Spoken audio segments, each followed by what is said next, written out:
the Republican caucus about 2 months ago had this screening of Ronald Reagan. And I went for the movie. And they should have another screening. And they should play Ronald Reagan on tariffs. And Ronald Reagan will say, it seems like the patriotic thing to do.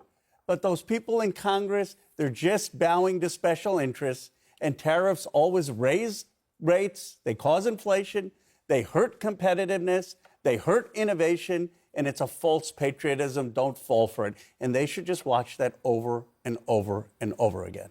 This seems pretty straightforward if you're a conservative. What also makes this, I think, somewhat absurd is they put out this formula here. I have it here.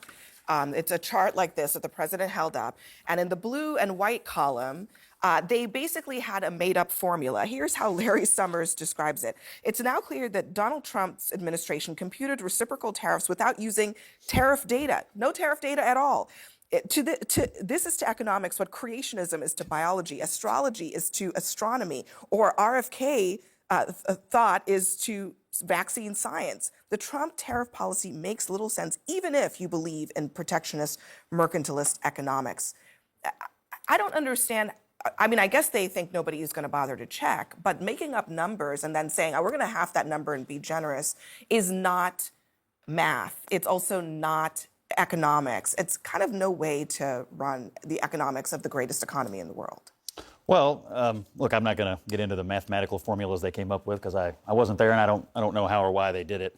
I have mixed feelings about this, truthfully. I wasn't trained to believe in tariffs. You know, those of us who grew up as traditional Republicans have always thought what Ronald Reagan thought. And so what Trump is doing here is implanting new economic theory DNA inside of the Republican Party. And what you're seeing is some Republicans are rejecting it. Some Republicans are reluctantly going on with it. Some Republicans are enthusiastically embracing it. I know people in the business community who are on both sides of it, frankly, back home in Kentucky and elsewhere. I'm also persuaded, frankly, by the Trump argument regarding the working class in this country and also by the fairness argument. So I will just say this. If it works, it'll be the ballsiest and gutsiest thing a president's done in decades. Let me finish. No, please, let me finish. And if it doesn't work, the political consequences fall on the shoulders of one man. Actually, and I totally agree with you. This is the one time I actually agree with you. Jim Cramer said it best. Well, there are several, maybe 5 times. This is one of those 5 times. Jim Cramer said this is a man-made issue. One man made this issue, and it was Donald Trump. And I think that the Americans wanted lower prices. They didn't want higher prices. What's going to happen, and what economists are saying, is not only are people going to get laid off, but costs are going to go up. And that's not what the American people want. And they're going to see it in the midterm elections. And so I think that the Republican Party needs to be very careful about what they're doing. The other problem with all of this is the uncertainty. He's not saying how long these tariffs are going to go. He's not saying, is this a done deal for a while, or is it a short-term deal? And that's a problem. Let me let Richard in. You talked about the political consequences will be on the shoulders of one man, but the economic consequences are going to be on the whole world. This is an experiment that should not have been taking place because, and you talk about the Republicans who are not speaking up. So far, I mean, Mitch McConnell has come out with a statement. Where was he talking about this, by the way, during the campaign when we knew that tariffs were going to be large on the agenda? You also you just raised an issue. You said during the campaign when we knew, because Donald Trump no one ever expected this madness. They expected Donald Trump to enact tariffs. He did it in his first term. Let's be fair.